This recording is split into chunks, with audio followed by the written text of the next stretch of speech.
Welcome to the Grace and Grit podcast, made for women who want their healthiest years to be ahead of them, not behind them. Join your host, Courtney Townley, right now as she breaks down the fairy tale health story you have been chasing all of your life into sensible action steps and lasting change.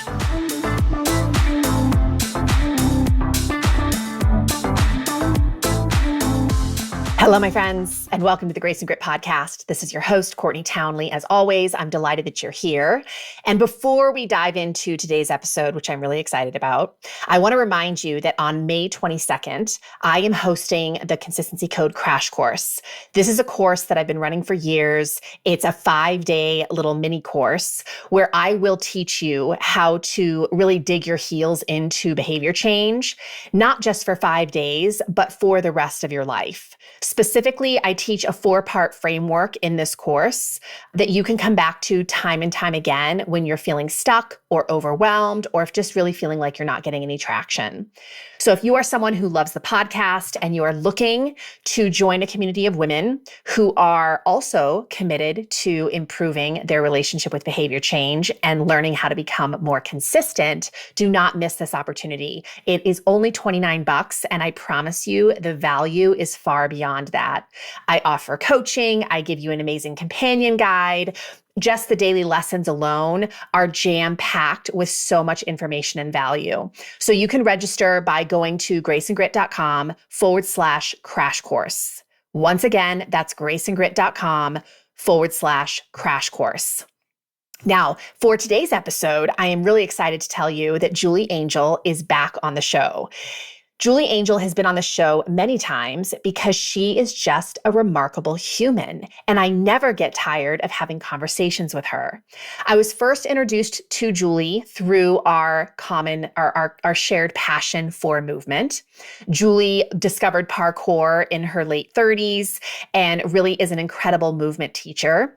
And I can't even remember how exactly we met. I think I might have reached out to her many years ago to actually come on this show.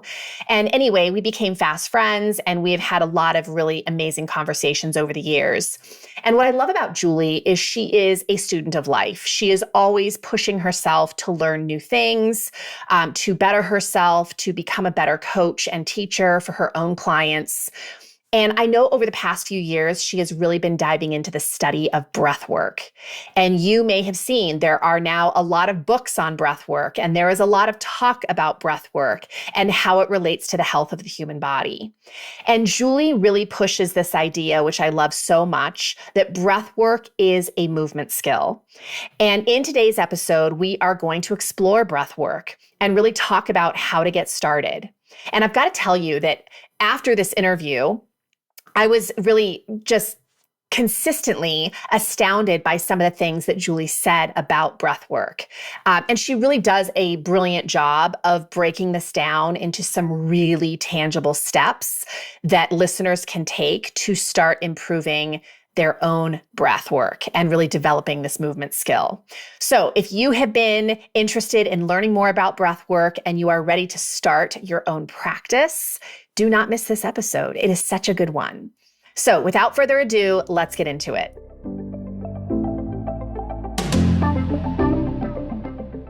All right, Julie Angel. Hello, my friend. Hello, Courtney. Nice to be back. Oh, it's always good to have you here. And you've been here a handful of times now. And we've talked about all kinds of things. We have talked about movement and parkour, and we've talked about positive aging and strong resting. And today, I'm sure we're going to bake in all of those themes once again, because it's just who you are. We can't not talk about those things, but we're going to focus on breath work. Mm-hmm. Yes. And I would love to start by having you just tell listeners maybe a little bit about your own journey into breathwork and kind of your excitement around it and why you're such a proponent of it, just to get us rolling. Yeah, so I think I've always been aware of breathwork a little bit. And I did many years of Tai Chi when I was back in the UK, and that was very kind of breath focused. And I'm aware people always said that I had a somewhat kind of relaxed demeanor. And I always just went like, oh, thanks, that's very nice. And thought it was just kind of being like, you know, a little bit maybe on the hippie side of things. even if I didn't wear the clothes. And then it was actually when I was in the natural movement world, so training with MoveNat, and we were doing aquatics training. And this involved lots of breath holding. And I'm claustrophobic. And it was really interesting doing breathwork drills, like standing on land. You don't learn how to hold your breath in the water. You start on land where it's safer. And it was incredible that I was at a really high level of fitness and I could only hold my breath for 13 seconds and then I had this like panic, claustrophobia type feeling. And then with kind of guidance, literally within one session, I was up to a 2-minute breath hold, just kind of standing. And this was just me putting my mind to somewhere. I literally I have a very active imagination, and I just traveled to the most dreamy place with people talk about their happy place. So this was like, everything was gorgeous and abundant and soft and just like the best feeling ever and the best day ever. And it was just, and there was this, so that was a moment where I really felt this deep connection between calm and holding your breath. Yeah. Which went from like shit panic claustrophobia feeling to calm best day ever. Yeah.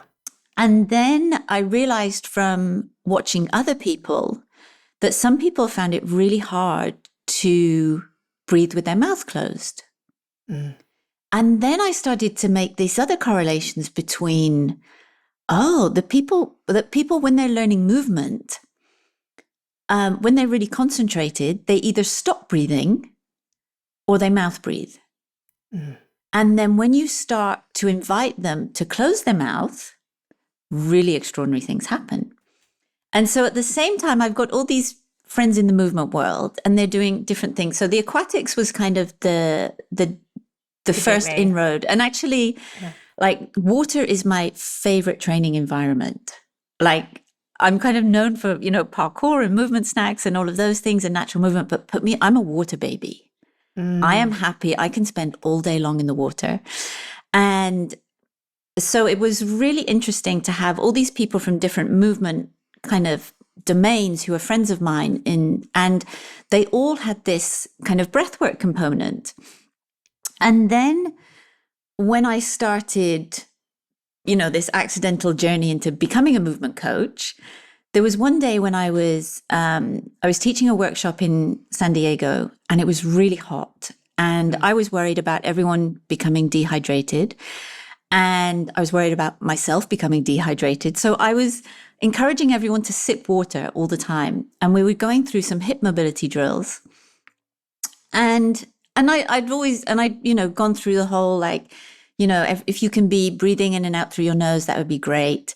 And, you can't force someone to breathe in and out through their nose. And also what was interesting is a lot of people think they're nose breathing, but their mouth is a little bit open. Yeah. So I get people, and if you're watching this, I'm doing the look of this is some people's version of nose breathing. Interesting. Yeah. So if the lips aren't sealed, you're not getting the benefits of nasal breathing. So here's the thing. If you're sipping on water or if you have a mouthful of water, your lips aren't open a little bit. Your lips are sealed. Mm-hmm. And what happened was people's range of motion and bodies transformed. It was freakish. So there's a whole bunch of things. So it was freakish when they did these mobility drills with a mouthful of water. Yeah. So when you have a mouthful of water, it forces you to nose breathe. Mm-hmm. And that for a lot of people forces people to slow down. So they slow down their breathing, they slow down their movement. They're more mindful of their movement because they don't want to swallow this water, because the challenge is, can you do this thing with water in your mouth? Sure. And I was like, wow. And people were like, wow, I did. And people would literally go from not being able to be in a kind of deep knee bend sit on the floor. And then, kind of these various hip mobility drills where you go from kind of kneeling to this shin box side sit position and then up onto the knees. And people were doing it beautifully. And then at the same time, I had other friends, a good friend of mine, Mary Breath Ganjemi. She's in the natural movement world as well. She's a strong first kettlebell coach. She's a play therapist. Like she's, we're all in the same world. And we did a Wim Hof workshop because, like I said, lots of my friends were into breath work, and the complete opposite occurred. So Wim Hof has done incredible things to bring so much awareness to breath work, to cold exposure, all of those things. And like he has his own extraordinary character, and he is an extraordinary character and story, and he's achieved incredible things. However, with a capital H. Yeah. So I was invited to this Wim Hof workshop, and you do some wonderful, gentle breathing. It's very yogi kind of style. And then you have the ice bath thing. I'm a big fan of cold water exposure, this idea of, these kind of intentional stresses that you invite in. Mm-hmm. And at the time of the workshop, my dad was really ill. So I had a heavy heart, and I was having fun at this workshop, but I had a heavy heart. And we started to do this self-induced hyperventilation breathing, which is in and out through the mouth. So it's like, yeah. And you do it for a while. And so to begin with, you get high. Mm-hmm. And then you crash. Mm-hmm. And then what happens is you're depriving your brain of oxygen. You're depriving your brain of blood flow. And so all sorts of things happen. So like your hands can go kind of stiff, and your extremities, they go like this. People get the shakes. Some people were maybe giggling. Some people faint, mm-hmm. which is why you should never do these drills in the water. Mm-hmm. I would always say, if you're going to do these, be very, very careful where you do them anyway, like do them like on a bed. So if you do pass out, you can kind of flop down. But what happened, and it raises your cortisol. And I didn't just bawl. I didn't just weep. I howled. Like the pain.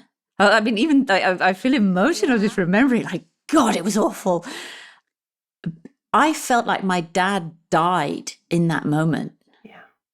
Like that was the extent of overbreathing and its relationship to cortisol. Mm-hmm. And if you have any underlying anxiety, it was extreme.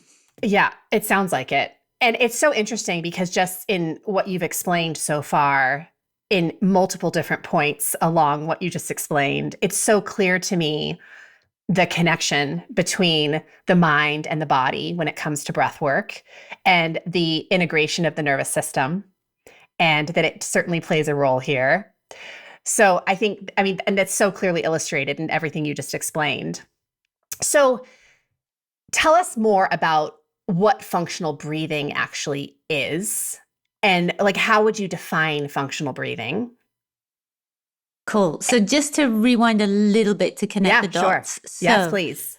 Our breathing is something we're doing all the time. So we're effective. If you're breathing, it's good. So I don't want anyone to think like it is good. They're breathing wrong. Right. And because it's like in our movement, you can run from A to B and be very effective, but the way you're running may not serve you well. Mm-hmm. The way you're running may be heel striking, so it causing micro traumas up through the foot and the knee and the hip and the neck.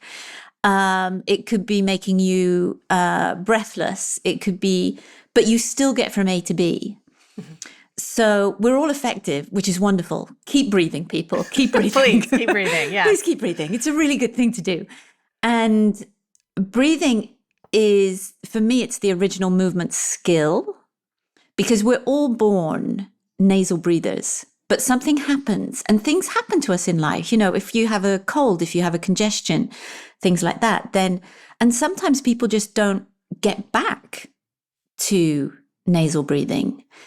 If we think about how we breathe when we're stressed or we're shocked, like your mouth's open. If you're like, oh my God, I'm really nervous and I'm talking a lot and like, it speeds up. And then like, oh, I feel really good. There's just this kind of parallel. And basically the breathing sits at this unique gateway between the conscious and the unconscious, because it's the most fundamental, important thing. You stop breathing, I mean, even for world record holders, after 7-8 minutes, you die. So we can't be left consciously in charge of it. Yet we can consciously alter it. So breathwork is a really unique gateway between our conscious and our unconscious. It's a reflection of what is happening and where we're at in our nervous system at the present moment. So you get this window and reflection, potentially every second of every waking moment of your day. And then also how we breathe during the day is going to determine how we breathe at night. How we breathe at night is going to determine whether we sleep or not. And for a lot of midlife women, sleep is a thorn in their side. And everyone knows, like, you just feel rubbish if you don't sleep well. Like, good night's sleep, great day, everything's possible. Bring on those obstacles, let me overcome them and tackle them and meet them, with my cup full or more than half full. When we're sleep deprived, and we know all the research is there now, everything from how we process carbohydrates, our blood sugar, our capacity for memory, learning, attention, focus, anxiety, strength, recovery, like everything's connected to everything. And the nervous system and the brain are running the show.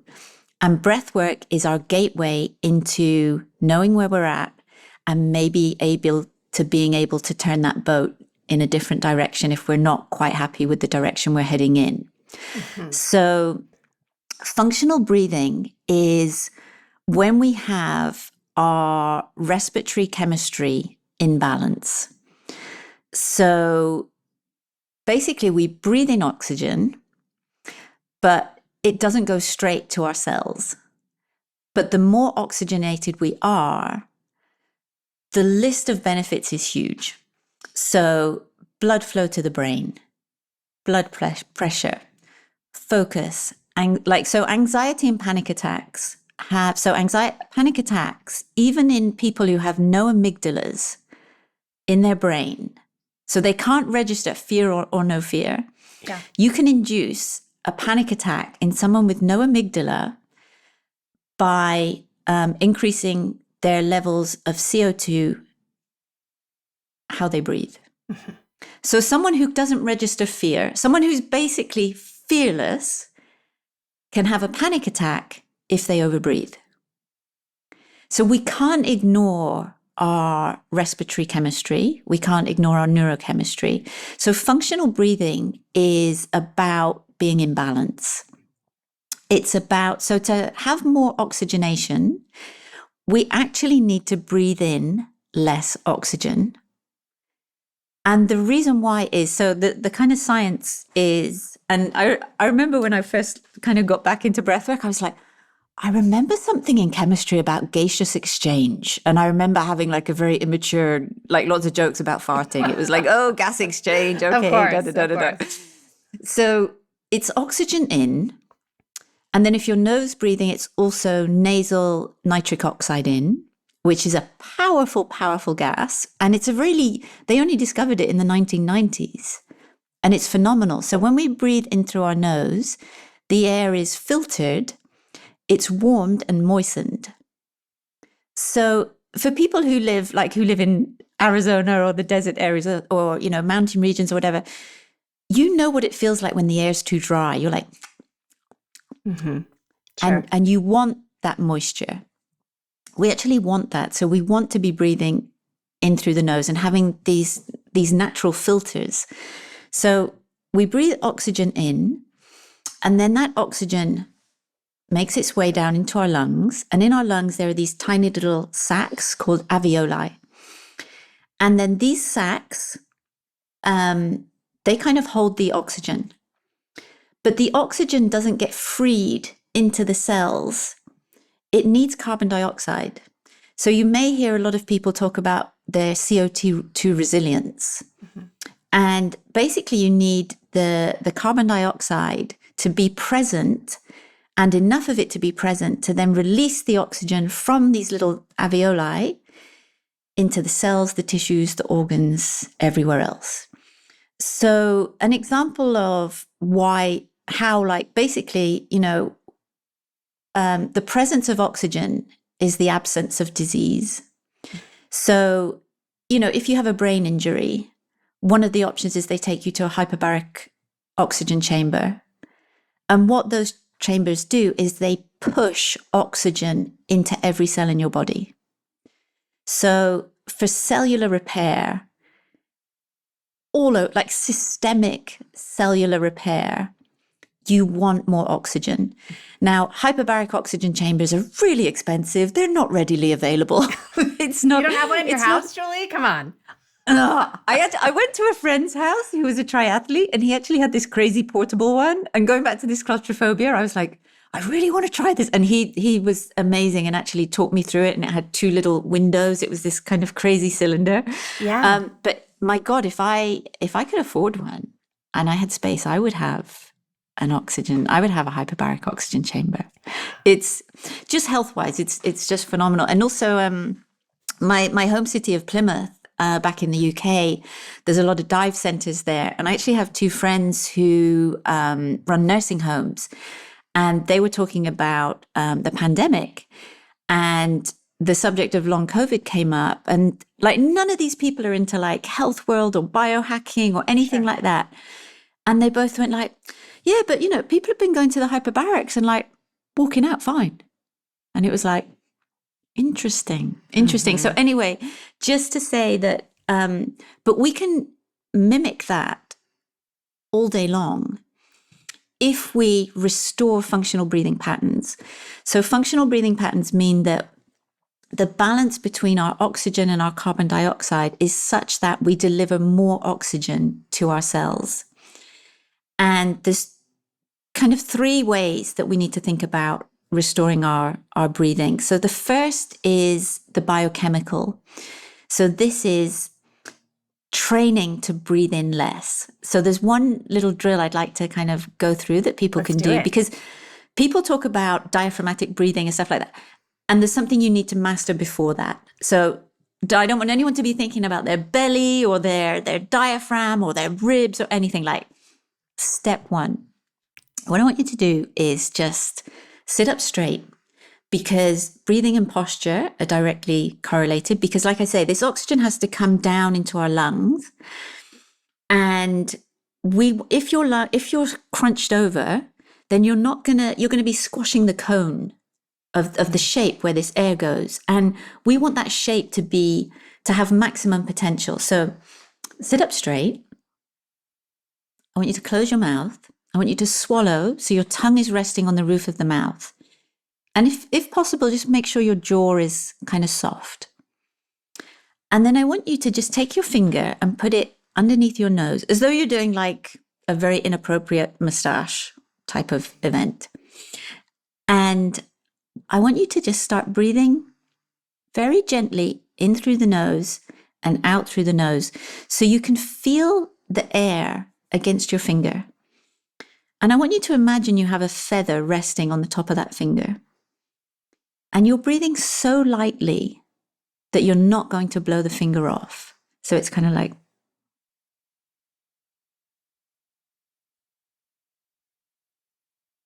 and what's amazing is just 1 minute or 30 seconds of that will induce more calm, like biochemically, biopsychosocially.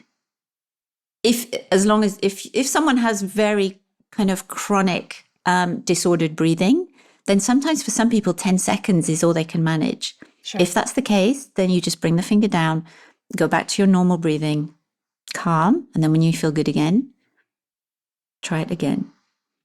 And I've done this at workshops and with so many people who have had years of meditation, years of yoga, years of this idea of take a deep breath. Mm-hmm.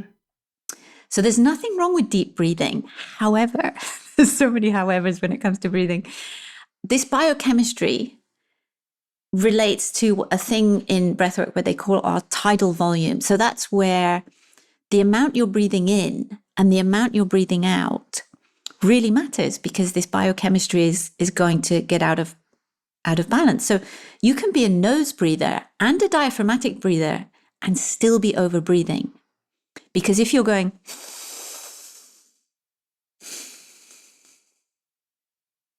or if you're going, if your exhale's too long, you're getting rid of too much carbon dioxide. Mm-hmm. So it sounds weird, but if you want to have more oxygen in your body, you need to breathe in less. Because, and it also, the other thing that for people to get their head around is your cardiovascular fitness does not determine whether you have functional breathing or not. Mm-hmm.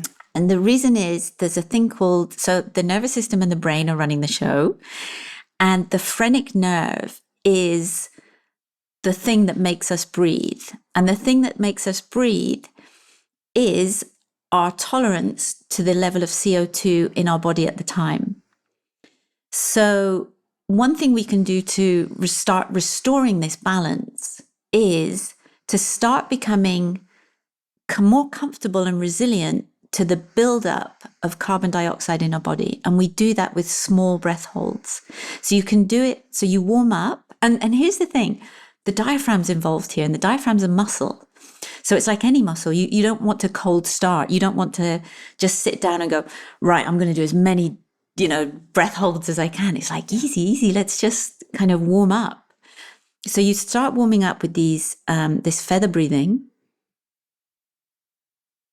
very gently in and out through the nose for maybe 2 minutes, if possible. And then the next step is to do some really small breath holds.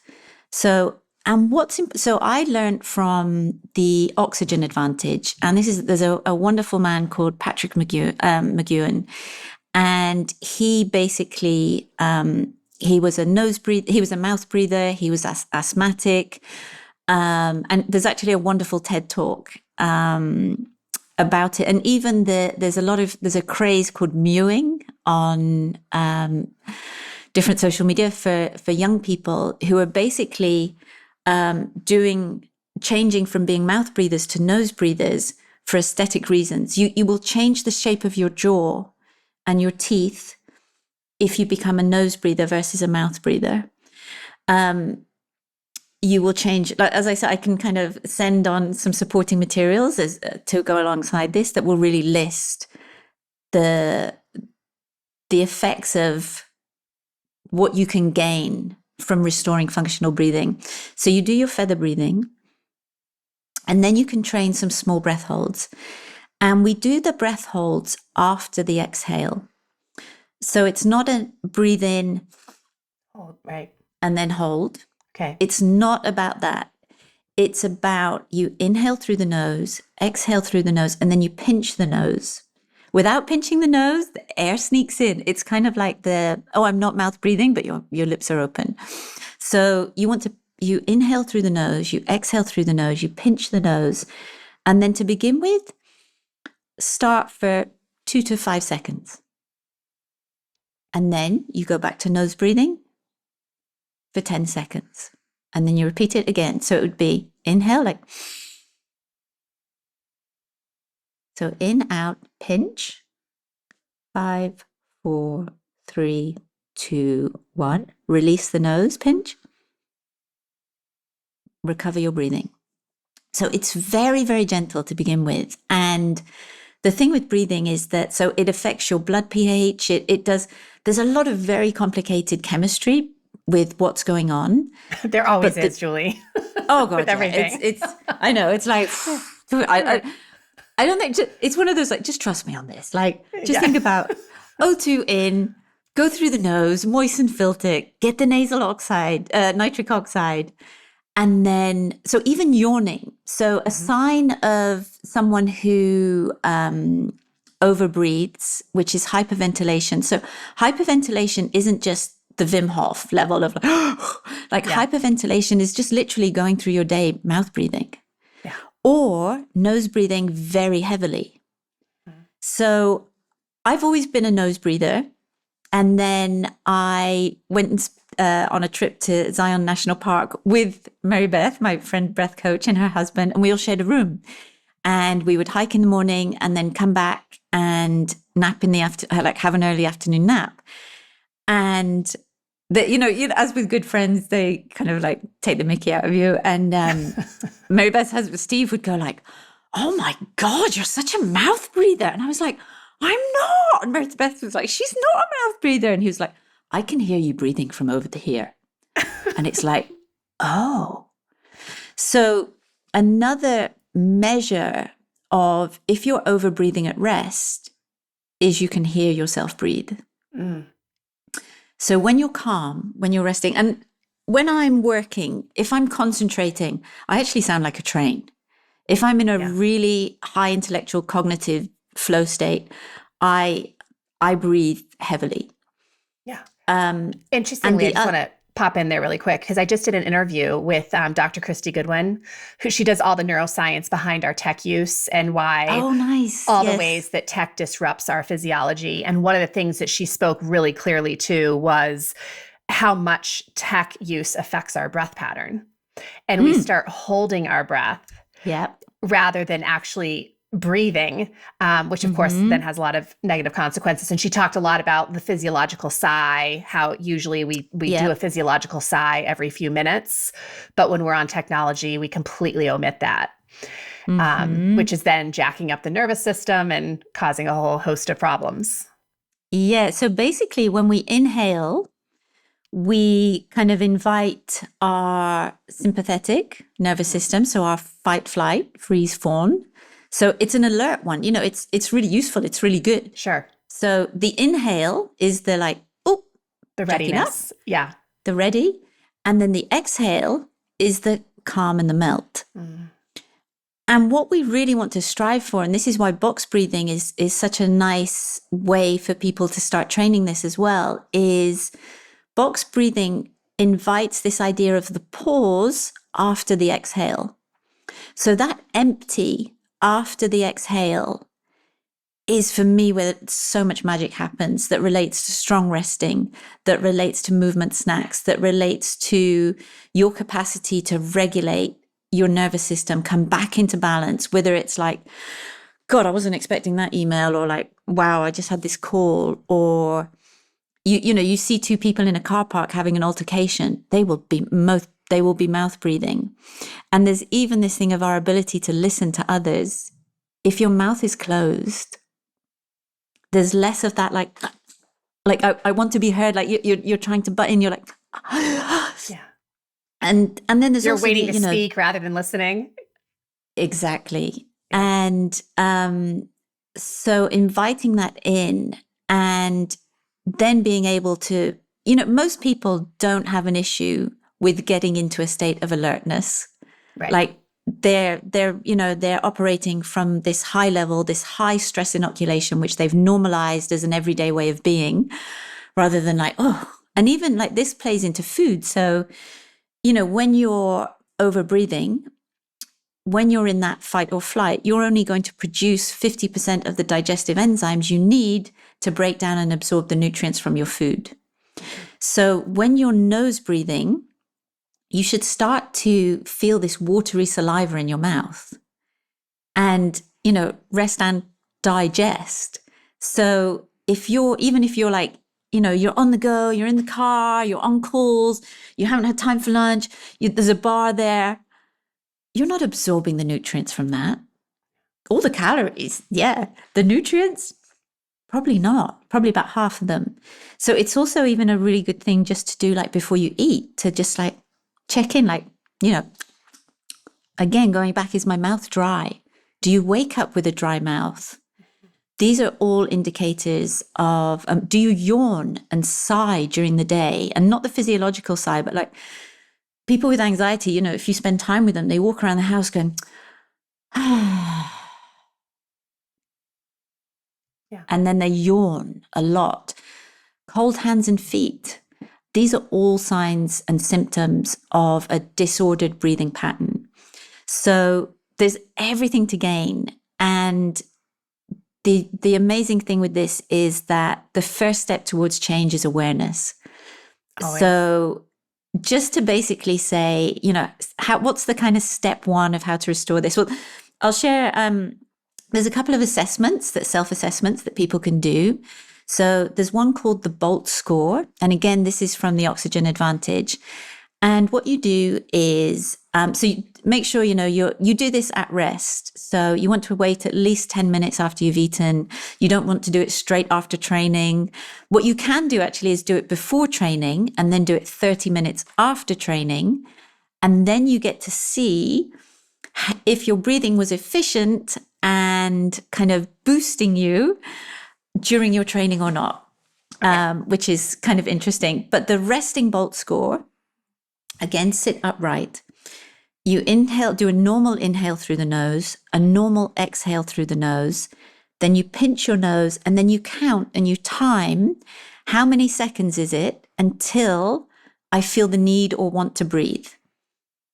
And it's not about how long you can hold your breath for. There's a second test, which is going to allow you that kind of display of fortitude and mental resilience of holding your breath. But the BOLT score, so a lot of people, they're like, I don't know if I'm doing it right or how is it? So as I said, it's the phrenic nerve and the brain that gets this like message of like, hey, where are we at with our CO2? This has been a while. Like, excuse me, like it's time to breathe again. So it can be a feeling in like the throat or the top of the diaphragm or the belly or like I said, like I was 13 seconds to begin with. Like I was like a kind of panic, or some people feel they're really suffocating. And then there's a score of how many seconds that relates to. So again, to repeat the test, you normal inhale, normal outhale through the nose, pinch the nose and count. And what I encourage people to do is to monitor your BOLT score. And so it's good to do it first thing in the morning, because there's a standardization there of, well, I've been asleep beforehand. Whereas during our day, it's like, well, was that a busy day? Was it a quiet day? Was I at home? Was I out and about? Like, could be all over the shop. But there's a nice standard baseline of like, I've been lying down for X number of hours. So it's kind of a true reflection to be able to judge. And so 25 seconds is the point of functional breathing.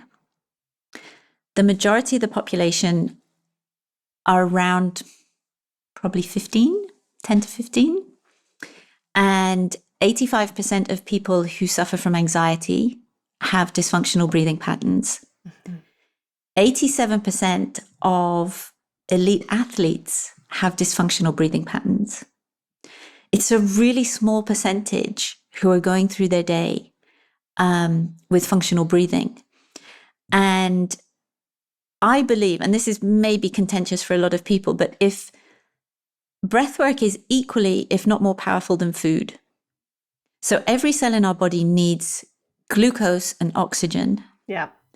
If there were as many people sharing the messages of how to get more oxygen into your cells as they are about balancing your blood sugar and your glucose and the quality of your food and all of those things, we would be walking around in a very different world.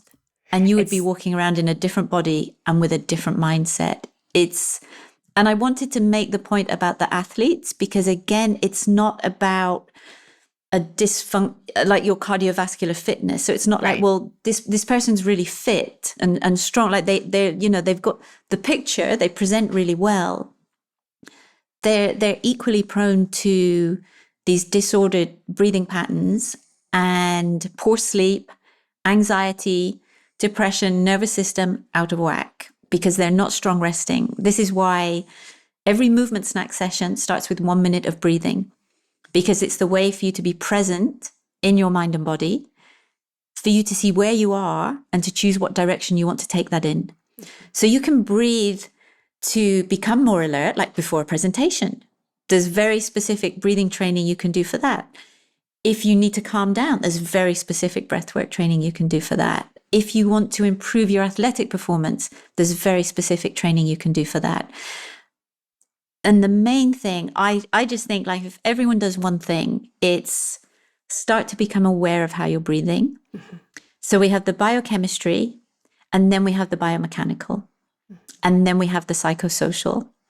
So the biomechanical is, yes, we want our diaphragm to be expanding, and we want it to actually move more like an accordion than a belly pushing up. There's no pushing.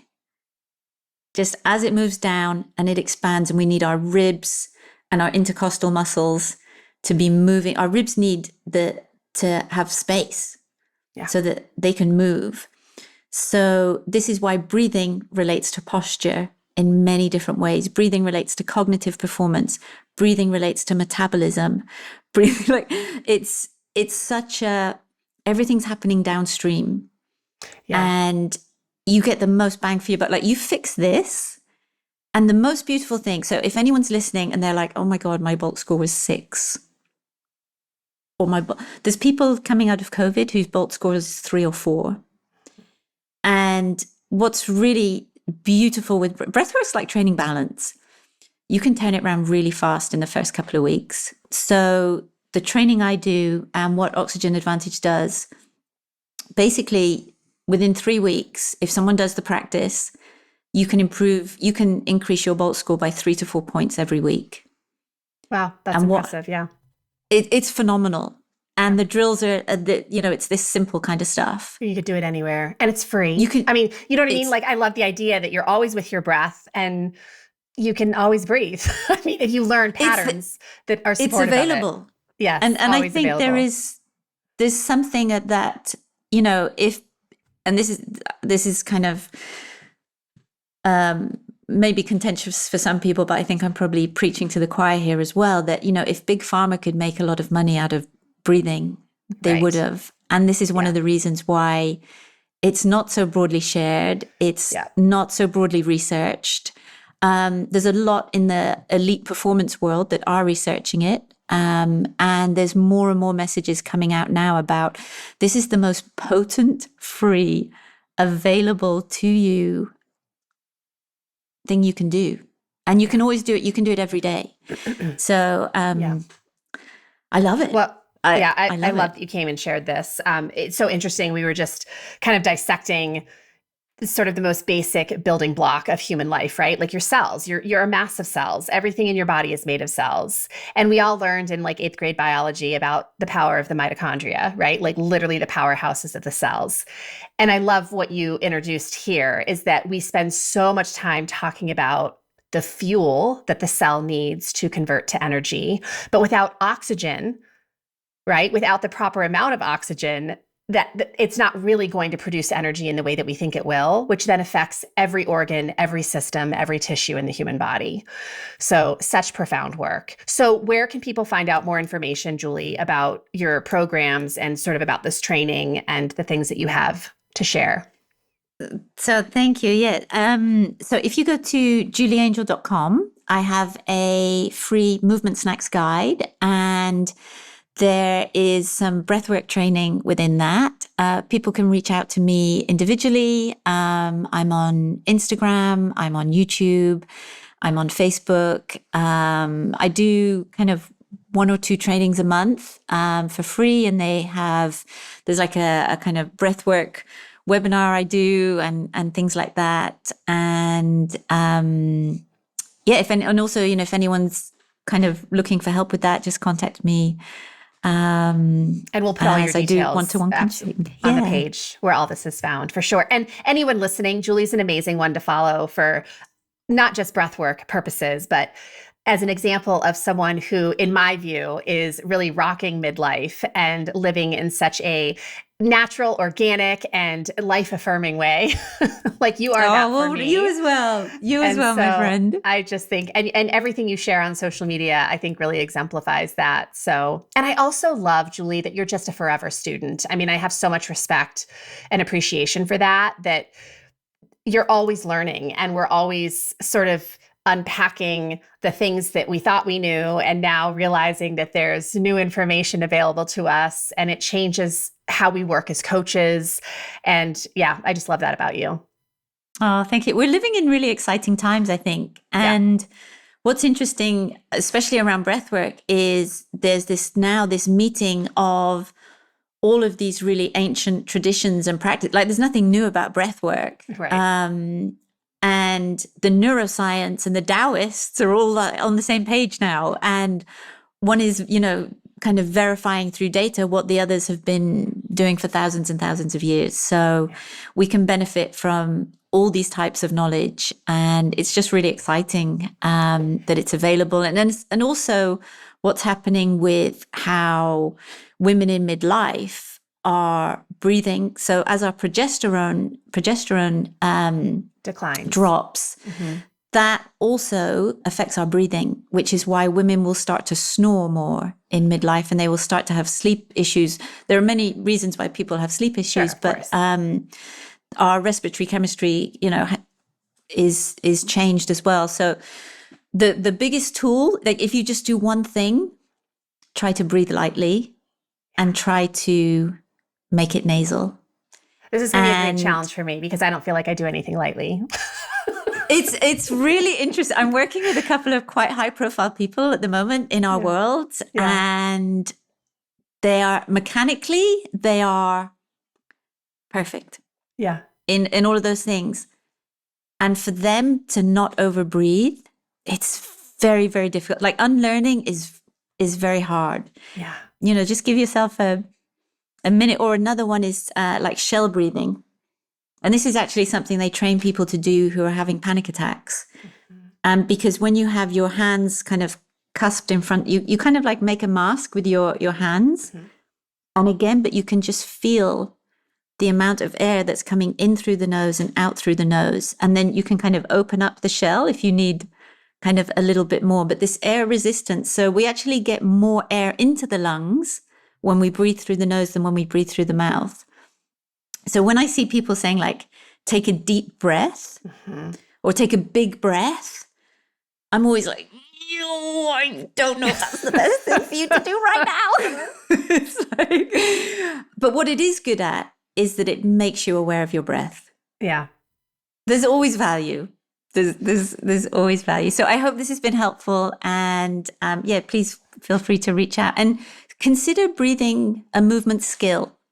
Yeah, I love what you said earlier, that it's the original movement skill. And I just thought, oh, that's so good. Breathing is the original movement skill. And also, it's just so funny to me how far away we get from basic practices only to return to them, right? Yeah. That there's just so much power in the basics. And I know that I'm preaching to the choir when I say that to you. But it truly, it's the movement, it's the breath, it's the rest, it's these simple things. Simplicity. That don't cost, really. I mean, again, they're available to us all the time. And we've just so overcomplicated them. Yeah, keep it. I mean, fancy is fancy, but simple is really effective. It is. It is. Oh, you're amazing. I so appreciate you. Thank you for making the time. Always a pleasure. Thank you so much.